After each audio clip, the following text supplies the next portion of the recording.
خذها قاعدة في الحروب: كثافة النيران لا تعني النصر، وتحقيق أهداف صادمة في الضربة الأولى مثل اغتيال قائد البلاد أو تدمير مواقع عسكرية لا يعني حسم الحرب. في الحروب الطويلة المعركة مجرد فصل، والحرب كتاب كامل، وآخر الفصول هو الذي يكتب النتيجة النهائية. ما جرى في الأيام الأولى من الحرب المفتوحة على إيران يبدو للوهلة الأولى إنجازا عسكريا كبيرا للولايات المتحدة وإسرائيل.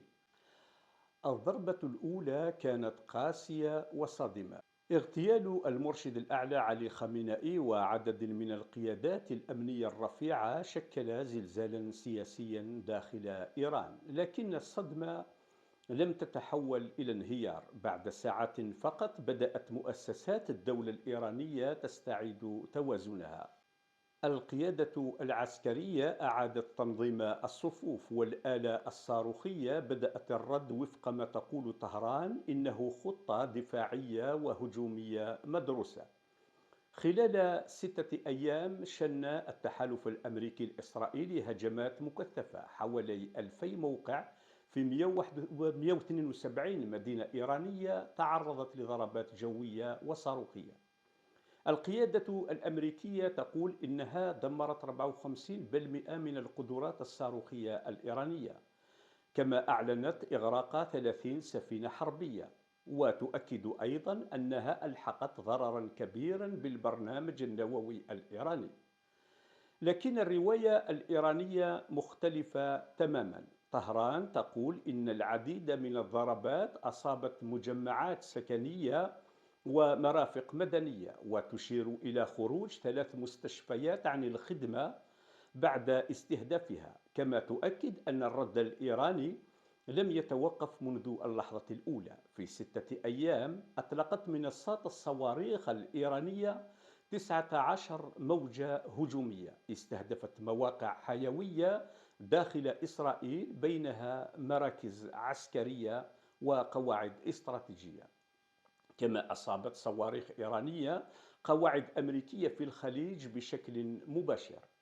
إيران تقول إنها تعتمد أسلوب الردع الاستراتيجي: ليس الهدف حسم الحرب سريعا، بل إبقاء إسرائيل في حالة ذعر دائم، استنزاف الدفاعات الجوية، إجبار الأنظمة الدفاعية على العمل بلا توقف، وخلق ضغط سياسي داخل الولايات المتحدة.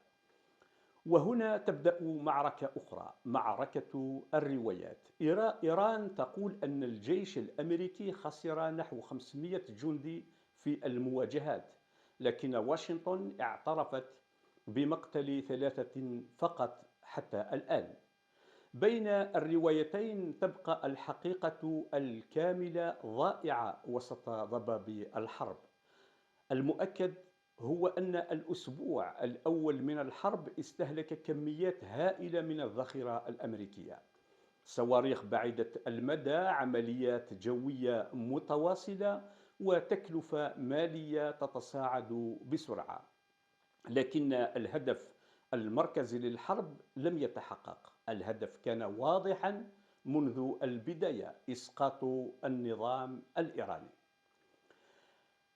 الإدارة الأمريكية بقيادة دونالد ترامب كانت تراهن على سيناريو مختلف: ضربة صادمة في القمة ثم انفجار داخلي في الشارع الإيراني. لكن ما حدث كان العكس تقريبا. بدلا من التمرد، بدا أن قطاعات واسعة من المجتمع الإيراني التفت حول مؤسسات الدولة. الضربة التي كان يفترض أن تضعف النظام عززت خطاب الصمود. ترامب أرادها حربا خاطفة، لكن الإيرانيين حولوها إلى حرب استنزاف مفتوحة. ومع بداية ظهور مؤشرات ضغط على الدفاعات الجوية الإسرائيلية والقواعد الأمريكية في الخليج، بدأت تظهر ملامح ما يسميه بعض المحللين الخبث الاستراتيجي. في الأيام الأخيرة ظهرت حوادث غامضة. مسيرات مجهولة اتجهت نحو أذربيجان، وصاروخ سقط في تركيا أحد أهم أعضاء الناتو. وزير الخارجية الإيراني عباس عراقجي نفى أن تكون تلك العمليات بأوامر إيرانية، كما أعلنت هيئة الأركان الإيرانية فتح تحقيق لتحديد الجهة المسؤولة.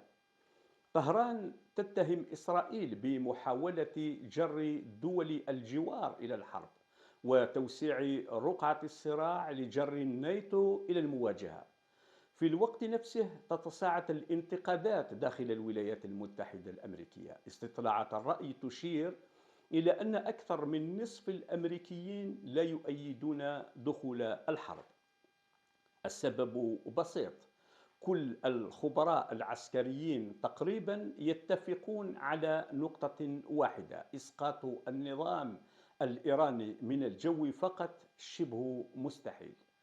الحسم يتطلب هجوما بريا واسعا بعشرات الآلاف من الجنود، وهنا يدخل شبح التاريخ. ذاكرة حرب الفيتنام أو فيتنام وور ما زالت حاضرة في العقل الأمريكي. حرب بدأت بثقة كبيرة وانتهت بجرح استراتيجي عميق. حتى محاولة تحريك الورقة الكردية داخل إيران لم تحقق النتائج المتوقعة، والمؤشرات الميدانية تقول أن الخطة تعثرت تماما. الحرس الثوري الإيراني أعلن بوضوح: أي جندي أمريكي يطأ الأرض الإيرانية سيكون هدفا مباشرا. بين هذه المعطيات كلها يقف السؤال الكبير: هل ستكتفي واشنطن بما حققته حتى الآن وتتراجع عن هدف إسقاط النظام، أم أن ترامب سيواصل التصعيد ويتحدى الرأي العام الأمريكي؟ في الحروب القرار الأخطر ليس إطلاق النار، بل معرفة متى يجب التوقف. إيران تقول إنها تقاتل من أجل معركة البقاء، والنظام الذي يقاتل من أجل البقاء غالبا ما لا يملك رفاهية التراجع. ولهذا السبب بالضبط قد تكون هذه الحرب قد دخلت فعلا مرحلة لا يعرف أحد متى تنتهي ولا كيف تنتهي ولصالح من ستنتهي. إلى اللقاء.